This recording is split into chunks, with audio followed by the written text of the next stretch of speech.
Welcome to This Explainer. Today, we're doing something really cool. We're unpacking a fascinating piece of modern media. It's this hour-long, highly metaphorical spiritual monologue. Now, just to be clear right out of the gate, we aren't here to debate theology. Not at all. Instead, our objective is to look analytically at exactly how a text like this is engineered to comfort and empower its viewers. We're going to see how it takes a listener's everyday anxiety and literally transforms it into divine purpose, using what's basically a classic hero's journey framework. It's a real masterclass in reframing, so let's get into it. Okay, so to make sense of this deeply layered, cyclical stream of consciousness, we've organized its core theology into 5 distinct chronological stages. First, we have the unseen spiritual battle. Second, purpose in the pressure. Third, forging a new identity. Fourth, the promise of restoration. And finally, number 5, wielding divine authority. All right, starting with stage 1, the unseen spiritual battle, reframing daily chaos. So right off the bat, the source material does something absolutely crucial. It immediately seeks to validate the listener's feelings of disorientation and exhaustion. It tells them that the chaos they're experiencing isn't random. To legitimize this claim, the speaker brings in the heavy artillery, anchoring it with Ephesians 6:12. This scripture effectively reframes the mundane into the epic. It tells the listener, that a terrible day at work or a sudden massive wave of self-doubt isn't just bad luck. It's actually the unseen realm reacting to their presence. The message is basically, you aren't just stressed, you're in a spiritual war zone. Now, what's really interesting here is the stark contrast between our internal perceptions and this empowering reframe. On one hand, you have the worldly struggle, right? Feeling like a total victim of random chaos, emotional turmoil, maybe feeling targeted because you're weak. But on the other hand, the script flips entirely to spiritual warfare. In this framework, you aren't targeted because you're weak. No, you're a guarded promise. You're the center of destiny, and you're being targeted by darkness specifically because you carry this inner light that opposing forces want to shut down. I mean, it's a complete narrative overhaul. Moving on to phase 2, purpose in the pressure, the refining process. Once the struggle is validated as a spiritual battle, the source addresses the very real pain of delay and pressure. But instead of portraying hardship as a punishment, it casts it as a necessary divine preparation. And this brilliantly illustrates the point by leveraging specific biblical heavyweights. Think about Joseph, sold into slavery, imprisoned, but ultimately refined to carry kingdom authority. Or Moses, literally trembling in fear at a burning bush, yet transformed into the deliverer of an entire nation. And Gideon, hiding out in a winepress in total doubt, who became the foundation of a mighty victory. The message is crystal clear. Feelings of profound weakness and intense testing are actually historical prerequisites for stepping into a divine calling. To really cement this idea, the speaker introduces what we can call the Jordan River principle.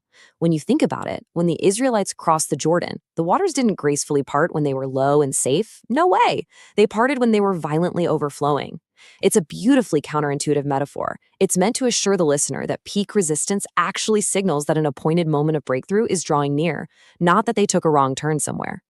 That brings us to section 3, forging a new identity. Spiritual armor. Knowing that the listener is under immense pressure, the source conceptually equips them with a new, unshakable identity to survive all that refining we just talked about. Let's isolate and unpack one of the most vivid metaphors in the entire text, the robe of resurrection. This isn't just an ordinary piece of clothing. The speaker describes a spiritual garment that is literally woven from the listener's past pain, their tears, and their sheer survival. It represents the idea that your deepest wounds have been transformed into a source of protective power, declaring to the unseen realm that past traumas no longer hold any authority over you. The explicit instruction here is to mentally strip off the old garment. That identity defined and weighed down by past wounds, sheer weariness, grave clothes, and a paralyzing fear of failure. Out with the old. In its place, the listener is handed a new crown. And this crown is formed from living light and undisturbed peace. But the absolute best part? The ultimate appeal is that this is a newly conferred, divinely ordained status that requires absolutely zero human validation. You don't need anyone's permission to wear it. All right, heading into section 4, the promise of restoration, heavenly justice. Having established this empowered new identity, the text then shifts to analyze how the spiritual realm actually handles the listener's lost time, stolen opportunities, and delayed blessings. Let's move to the operational side and see how this builds. Notice how the source creates a highly mechanical, almost systematic sequence for heavenly justice. It's an active process. Step 1, a divine command is issued. Step 2, angelic messengers are actively dispatched. Step 3, access points for darkness are completely severed. And finally, step 4, stolen portions of life are retrieved and restored. It takes a really abstract concept like justice and makes it feel tangible and inevitable. To back this up theologically, the text outlines the historical timeline of the Babylonian exile. The Israelites were stripped of land and honor during the exile, preserved in silence during the appointed time until King Cyrus issued a decree to rebuild, leading to full restoration where their sacred vessels were actually returned. The psychological comfort for the modern listener here is huge. It proves the principle that what you feel was taken from you unlawfully is never permanently lost. It is simply preserved in a hidden storehouse, just waiting for the right appointed time. And the source doesn't stop at just breaking even either. Referencing the biblical story of Job, it specifically promises a double portion. The bold assertion here is that divine restoration doesn't just replace what was lost, it provides a multiplied recompense. You aren't just getting back your baseline, you're getting an upgrade. Which brings us to our fifth and final stage, wielding divine authority, the call to stand firm. With their restoration theoretically underway, the source shifts focus to practical, actionable instructions for the listener. This entire evolutionary journey culminates in becoming what they call the gatekeeper. This marks the final transition. You go from being a bewildered victim of chaos into an empowered, active participant in the spiritual landscape.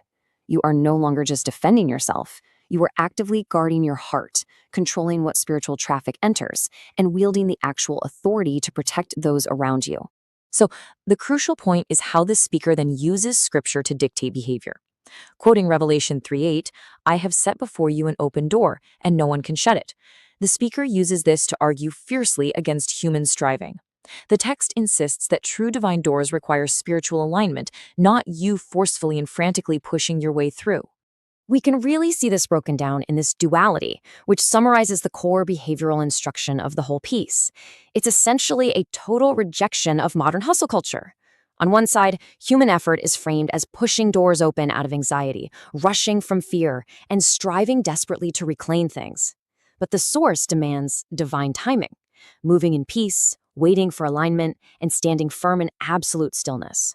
In this worldview, true faith is demonstrated through patience and stillness, not frantic action. To wrap this all up, the source leaves the listener with a concise survival checklist for securing these incoming blessings. Number 1, stop forcing doors open out of anxiety. Number 2, maintain deep connection and stillness. 3, recognize that a delay is not a denial. 4, guard your heart against rushing or haste. And lastly, use your sword of the Spirit to ruthlessly cut away any whispers of self-doubt or distorted thoughts. As we step back and look at the brilliant architecture of this message, we have to ask ourselves, does framing our mundane daily struggles as an epic, unseen battle of light versus darkness fundamentally change how we overcome our deepest anxieties? Whether you view this as absolute theological truth or simply a masterful psychological framework, there is an undeniable magnetic appeal in being told that your pain has a profound purpose and that your stillness is actually a superpower. Thanks so much for joining me for this explainer. Keep questioning the structures of the media you consume, and I'll catch you next time.